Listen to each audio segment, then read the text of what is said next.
welcome to Jars to Table, meal ideas for 15 minutes or under, for those of us that preserve our foods by jarring and dehydrating and, you know, all that lot.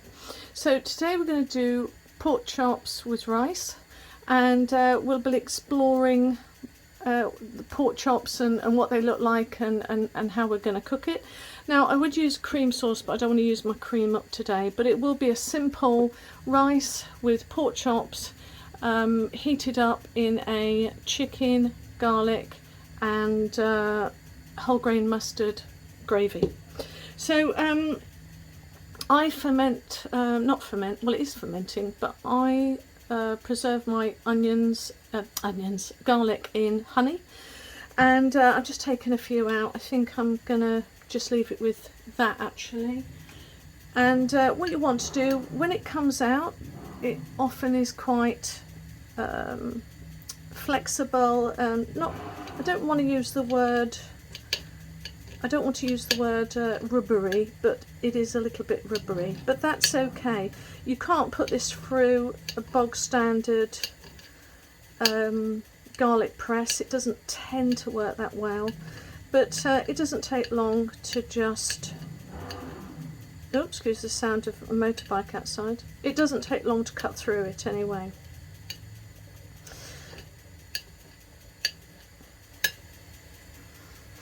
Right, so we're going to put that straight away in here. We're going to add some mustard in there. Then we're going to open up the jars.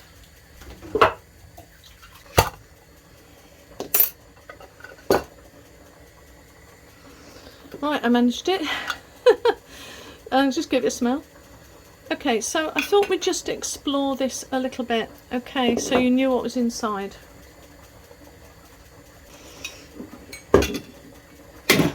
So I'm not going to leave anything to waste. So the fat that's come off of it, I'm going to first off, this is what I do every time I open my canned meat. So I'm just taking off the lard.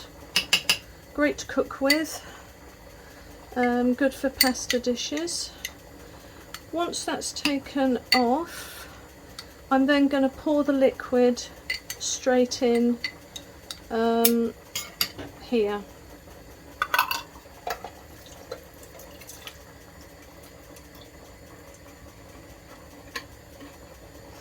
I'm then going to put it on a plate.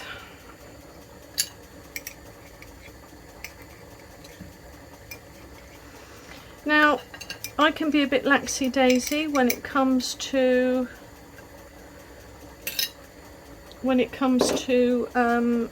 canning stuff. I'm a bit of a rebel canner.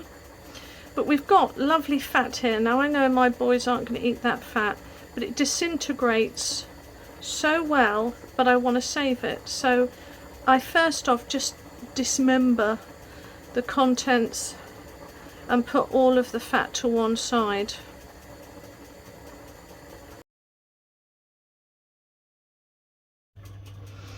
Right, so I've looked at this meat now because I don't want to boil it to death. I want it to heat for 10 minutes, but it's definitely cooked. But as you can see, I've got lots of fat here. This will make, once I render this down, it will be fantastic for a pasta dish, which I will do tomorrow. I've already opened this one here, and we'll probably eat this tomorrow or definitely in the next couple of days.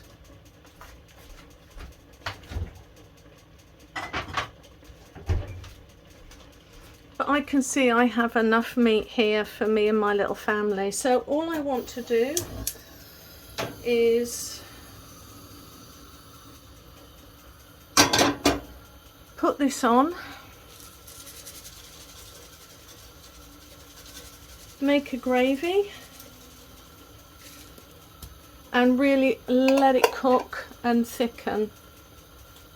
And I'm going to add a little bit more vinegar to this, a bit more honey to this, because I want it lovely and fruity.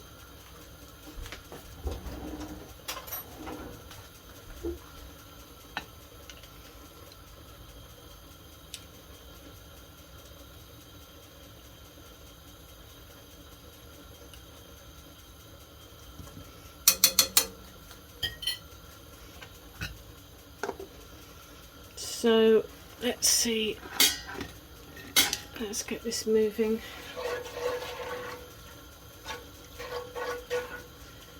And put in as much water as you want for sauce, basically.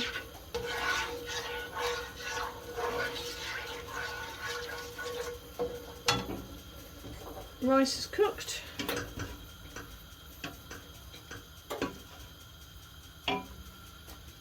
Bring this up to the boil.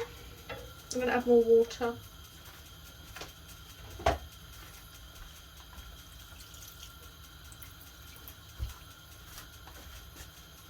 In fact, I'm going to add quite a bit more water.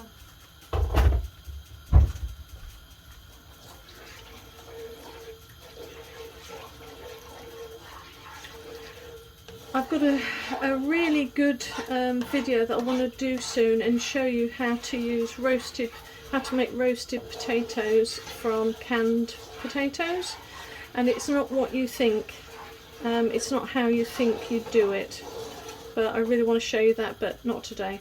Now this is where you'd stick in pepper, black pepper.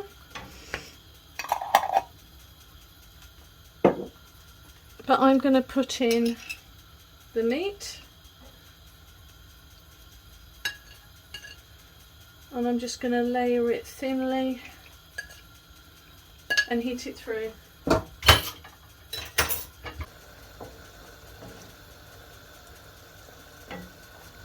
Now, as you can see, the beef, doing it this way allows the the pork to stay together and still sort of thicken while you boil it down.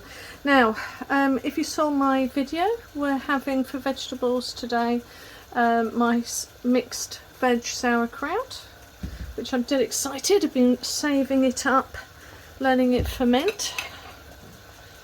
So we're going to be having it with that, but you know, you can have this with any of your canned or hydrated vegetables.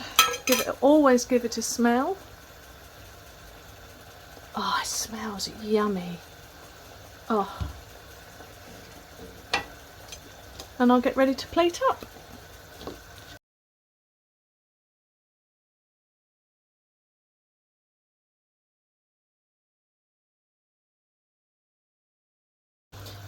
Now, as you can see, because I know there's some people that don't know, but when I run my spoon through and I can see the base, then it's ready to stop.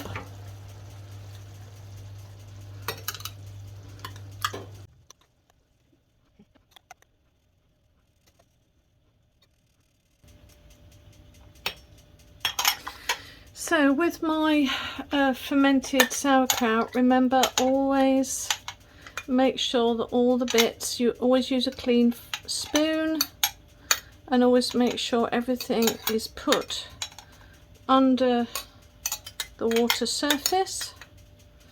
Sorry about the banging. And before you put the lid back on, and give it a quite quick wipe, because that salt really does a trip on your lids. And then back in the fridge. And now it's just time to dish up and eat.